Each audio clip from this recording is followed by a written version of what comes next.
Hi everyone, and welcome to Jane Talks Real. It's Slayer Sunday, where I'll be talking about and reviewing all the episodes of Buffy the Vampire Slayer in order. Today I'm looking at Season 3, Episode 12, Helpless. The episode begins with a lot of nonsense, really. Buffy and Angel spar instead of having sex. He asks her out, but she has birthday plans with her dad on the weekend. Giles quizzes Buffy on crystals for whatever reason, and Buffy worries because Faith has buggered off again. Can she stay gone, please? While out fighting a vampire, Buffy starts to feel unwell, and the vamp overpowers her, using her own stake against her. And into the credits we go. Buffy regains control and accidentally gives herself a kill, so glad that crisis is over. I'm sure it won't come up again. In the library, Buffy's aim is way off, and she complains to Giles about it, who suggests she rest, but Buffy wants to continue training. I'm gone. Thank you. Buffy discusses her birthday with the others, and there are many things to point out here. Oz doesn't know how to wear a jacket properly. Whatever is in this cup and this bottle cannot be safe to drink. Willow is wearing Nana's tea cozy, and someone explain Buffy's hair to me. Why is it bumpy at the front, and what are these sprouts doing? Anyway, Buffy gets home to discover her dad has cancelled their birthday plans, and she's all sad. We take a trip inside a spooky hotel, where some guy is bricking something up, and this old dude wants a progress report. Apparently, they're getting close. Buffy tries to get Giles to do that thing that her dad cancelled, but he wants her to focus on the crystals again, and she gets hypnotised, so Giles whips out a needle and injects her with something. Yay, birthday drugs? What are you up to, Giles? Holy balls, Willow's outfit. That is all. No, some guy is having a go at Cordelia for standing him up, and he gets a bit physical, so Buffy steps in, only to be flung backwards over a bench. So squishy. Cordelia is furious at the guy as Willow tends to Buffy, and she goes back to Giles again, who dismisses her concerns, but she's sure it's serious. Surf taco? What's a surf taco? Giles goes to have tea with old man Quentin, who assures him that this is a rite of passage, and it has to be done, but Giles thinks it's outdated and cruel. After Giles leaves, yelling can be heard, so they open the mystery box, and yay! It's Dominic Keating, aka Malcolm Reed from Enterprise. Probably one of the most underappreciated characters in the entire franchise. Anyway, in the box is Hannibal Lecter Vampire, played by Jeff Kober, who will return in Season 6 for a small recurring role. Blair gives him his pills and Hobson some water, and Quentin orders the box closed again. Later on, the vampire starts screaming again, waking Blair up, and he goes to deal with it.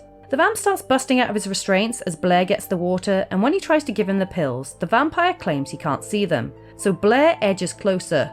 But big mistake, buddy! Should have brought a phase pistol with you.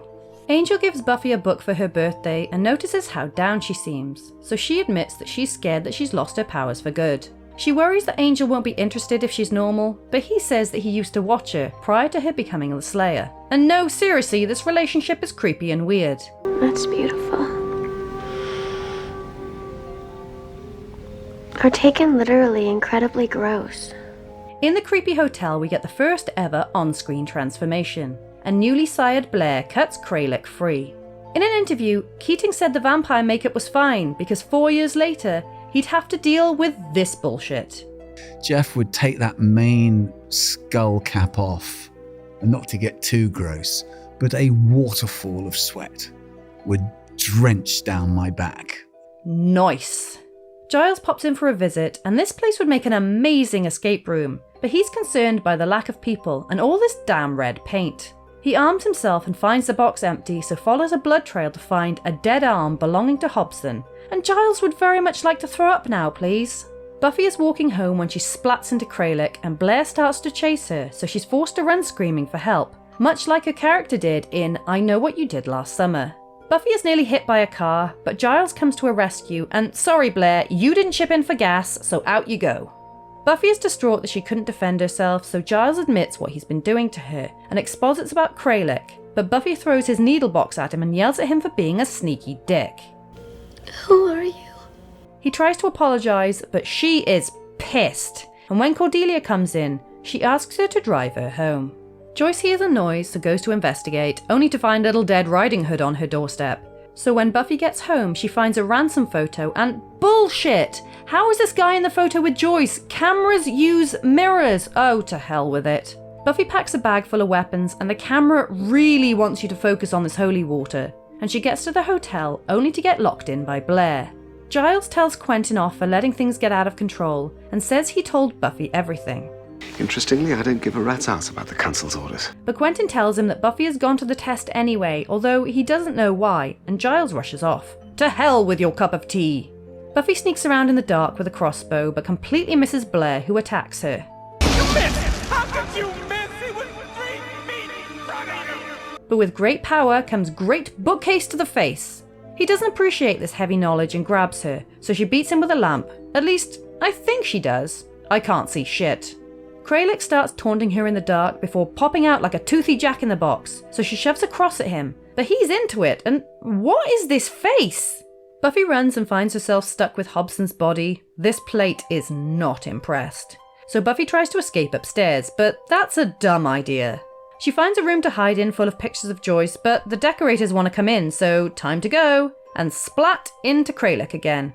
When he gets a headache, she yoinks his pills and dives down the laundry chute like she's in Halloween 5. She crashes next to Joyce, but here's Kralik again, who grabs his pills back and downs a cup of water. But he's not feeling so good, because surprise bitch, you just drank holy water, and good effort, thanks for playing, but you are out of here! Buffy tries to undo Joyce, but Blair attacks again. Yes, Dominic, you get that screen time! And Giles finishes him off in a pretty cool shot. Quentin congratulates Buffy for passing the test, but read the room, dude, she doesn't care. You set that monster loose and he came after my mother. And she threatens him with violence. Don't let me stop you. Quentin turns around and fires Giles, and oh bitch, please. Bite me. Giles sits down to tend to Buffy, and these kinds of scenes with a beautiful score and no dialogue are my absolute favourite. Which is why I'm kind of bummed out that we end the episode on some nothing jokey scene.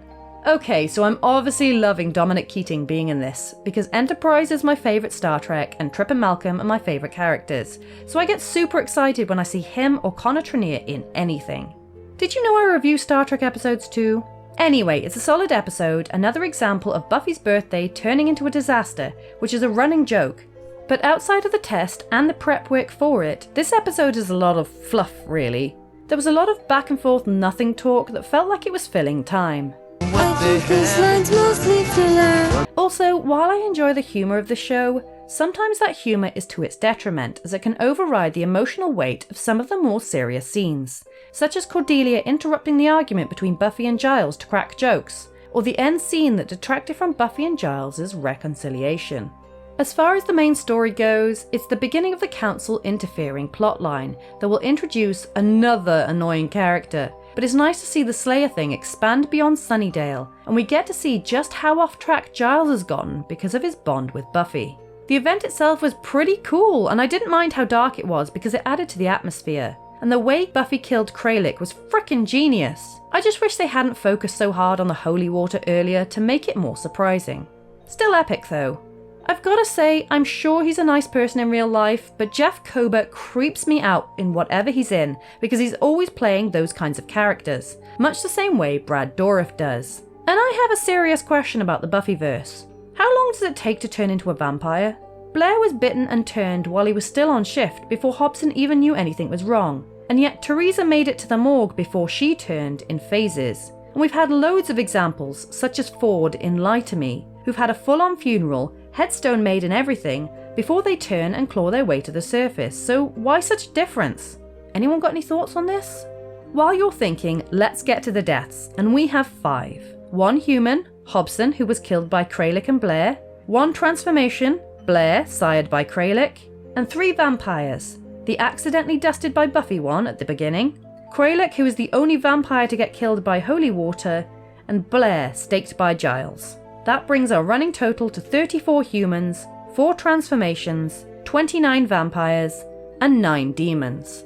So there you have it. That was Helpless. Let me know your thoughts in the comments below, or come say hi on social media. If you enjoyed this video, then please hit that like button because it really does mean a lot. Or consider subscribing if you want more videos like this one. Thank you so much for watching. I'll speak to you soon, and don't let the vampires bite.